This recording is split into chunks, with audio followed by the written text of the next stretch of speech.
안녕하세요. 이상큐브입니다. 하나디펜스는 영국의 차기 자주포 획득 사업에 K9 자주포 개량형인 K9A2를 앞세워 수주전에 뛰어들었습니다. 영국은 근본적인 방위 계획 수정에 따라 영국 육군의 AS-90 자주포의 업그레이드 계획을 파기하기로 결정하고 116kg의 신형 자주포 도입을 목적으로 한 MFP 프로그램을 새롭게 출범시켜 오는 2022년 제안의뢰서를 발행할 예정이며 2025년까지 최종 계약을 따내는 것을 목표로 하고 있으며 전력화 시점은 2029년입니다. 또한 영국 육군은 자주포 전력 재구축에 8억 파운드의 예산을 확보한 지 얼마 되지 않았지만 이미 여러 기업이 MFP 프로그램에 참여하고 있습니다. 영국의 차기 자주포 사업에는 독일 KMW의 명품 자주포 PGH-2000과 독일 라인메탈의 HX3 그리고 스웨덴 BAE 보포스의 아처와 치열한 경쟁을 벌일 것으로 예상됩니다. K9 자주포도 화력과 기동성 및 실전 능력 면에서 검증을 마친 명품 무기인 만큼 유력 후보에 오를 것이라는 관측이 나오고 있습니다. 미국 언론 디펜스 뉴스에 따르면 한국의 하나디펜스는 K9의 메이드 인 UK 버전 구축을 위해 영국의 파트너 업체와 공식 협의를 시작했다고 지난 2일 보도했고, 영국 육군에 제안하는 K9은 K9A2로 불리는 업그레이드된 제품으로 포탄 무인화 및 지뢰 방어를 도입한 모델이라고 보도하고 있습니다. 하나디펜스 담당자는 K9A2 제조에 필요한 모든 기술과 노하우를 영국 파트너사에 이전해 영국 육군용 K9A2를 현지 제조하겠다고 밝혔지만 정작 영국의 파트너사가 어디인지는 밝히지 않고 있습니다.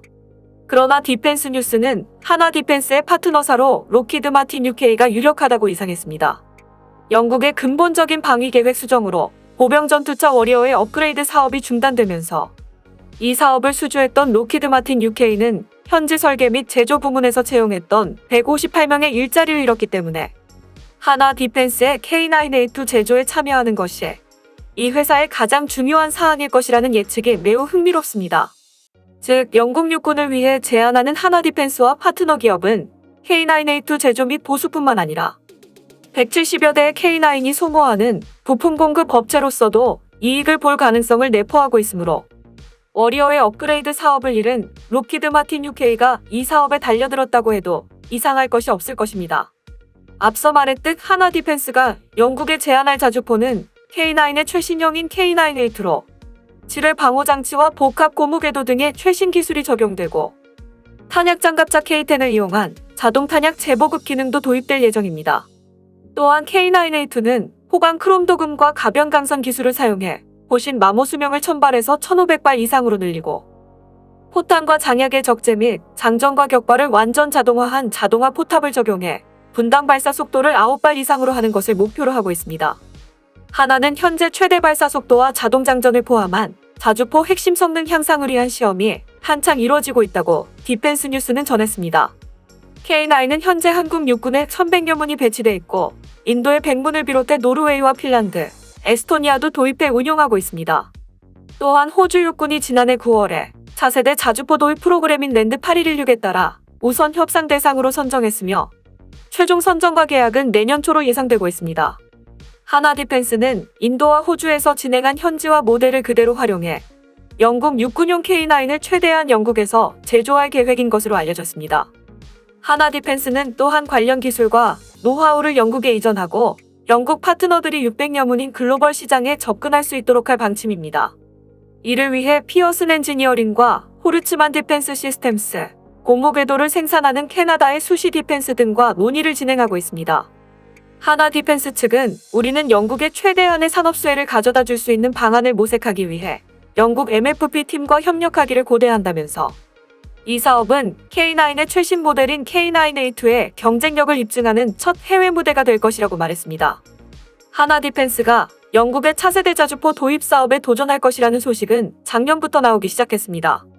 작년 11월에 하나 디펜스가 완전 무인화된 포탑을 갖춘 K9A2로 영국 육군의 자주포 AS-90 교체 프로그램에 도전할 것이라고 폴란드 언론이 보도했습니다. 영국의 AS-90 자주포는 1992년에 등장했으며 영국에는 170여 대가 배치되어 있습니다. 한편 방위사업청은 1999년에 시작된 K9 자주포의 조달이 모두 완료됐다고 지난 11월에 밝혔습니다. 이로써 육군은 약 1100여 대의 K9 도입 사업을 마무리 지었지만 하나디펜스는 K9의 업그레이드 프로그램인 K9A2를 연구개발 중인 것으로 알려졌습니다. 이에 따라 육군 화력의 주력 무기인 K9 자주포의 배치가 마무리되면서 성능 개량에도 관심이 모아지고 있습니다. K9A2는 사거리를 늘리고 포탑을 무인화하는 방안들이 제시되고 있기 때문입니다. 지난 11월에 포병학교에서 개최된 화력전투발전 세미나에서 사단법인 육군발전협회는 현재 전력화를 마친 K9 자주포를 K9A1 버전으로 명명하고 2033년까지는 K9A21을, 2040년에는 K9A22를 성능 개량해야 한다고 밝혔습니다. 하지만 하나디펜스는 영국의 차세대 자주포 사업에 참여하기 위해 당초 계획인 2033년에서 계획을 앞당겨 개발할 것으로 보입니다. 군발전협회가 제시한 연구안에 따르면 K9A21은 무인 자동화 포탑 기술을 적용했습니다. 무인화를 통해 자주포에 필요한 인원을 5명에서 3명으로 줄일 수 있다고 주장했습니다. K9A22는 자동화 화포를 장착해 원격으로 운영한다는 계획입니다. 유인자주포 한 무늬, 무인자주포 두 문에서 세 문을 원격 통제해 사격할 수 있는 시스템도 갖출 예정입니다. 포신의 수명은 1000발에서 1500발로 늘리고 활공탄을 운영해 사거리를 최대 100km까지 늘릴 수 있습니다. K9A22가 전력화될 경우에는 육군 지상작전사령부와 군단에서 정조준한 핵심 표적 타격 능력이 대폭 향상될 예정입니다. 특히 북한의 신형 방사포에 대한 대응 능력을 키울 수 있습니다. K9A21은 4단에 배치해 방어 능력을 보강할 수 있습니다. 참고로 영국은 작년까지만 해도 전차와 자주포 전력의 퇴역을 고려했지만 올해 3월에 군제 편성 계획을 발표하면서 지상 전력의 유지를 선택했습니다. 이와 더불어 영국과 독일은 양국 간 방위 협력 범위를 확대하기로 합의했으며 이 확대된 협력 범위에는 독일과 프랑스가 공동 개발 중인 차기 전차인 MGCS에 대한 협력도 포함된 것으로 알려져 주목되고 있습니다.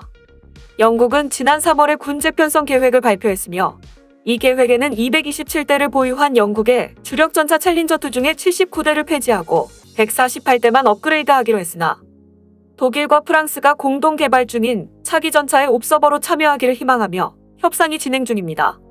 영국의 목적은 MGCS의 정식 참가가 아니라 2040년경으로 예정된 근접 전투 차량의 업그레이드에 필요한 정보 수집이며 따라서 영국은 MGCS의 개발 정보에 접속하기 위한 권리 획득을 위해 옵서버 자격 확보에 나섰으며 독일 국방부 대변인도 MGCS는 독일과 프랑스 이외의 나라가 프로그램에 참여할 수 있는 구조를 갖추고 있어 옵서버 자격은 MGCS에 관심을 보이고 있는 나라에 정식 참여국이 가지는 권리가 주어질 것이라고 대답해 영국의 정식 참여에 기대감을 표현했습니다.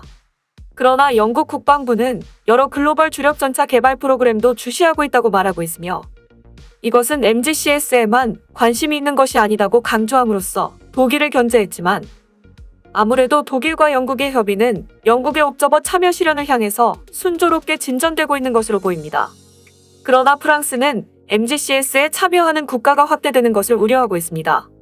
영국이 MGCS에 참여하게 되면 이해관계가 복잡해지고 MGCS와 밀접한 관계에 있는 차기 전투기 사업에도 영향을 줄 수 있다고 걱정하고 있기 때문에 MGCS의 영국의 참여는 신중히 고려하여 결정해야 한다고 주장하고 있습니다.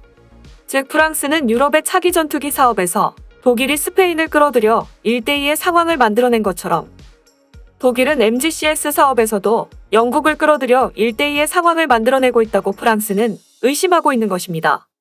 특히 EU에서 이탈한 영국의 경우 EU 회원국이 주도하는 국방 프로그램에 참여하면 불리한 대우를 받을 수 있는 가능성이 있기 때문에 독일과 프랑스의 계획에 옵서버의 자격으로 MGCS에 성급히 뛰어들 정도로 바보 같은 선택을 하지 않을 것입니다. 독일과 프랑스는 독일의 레오파드2 300여 대와 프랑스의 르클레르 200여 대를 대체하기 위해 차기 전차를 공동 개발하는 MGCS 프로그램을 추진하고 있으며 MGCS는 2025년까지 기술 검증용 차량을 제작하고 그 결과로 프로토타입을 만들어 2035년경에 MGCS의 양산에 들어갈 것이라고 약속되었으며 MGCS 프로그램에 소요되는 최종 연구 개발 비용은 약 15억 유로라고 알려져 있습니다. 이처럼 지상전력의 재구축을 추진하고 있는 영국이 한국의 자주포를 선택할지 주목됩니다. 이상 마치겠습니다. 시청해주셔서 고맙습니다. 이상큐브였습니다.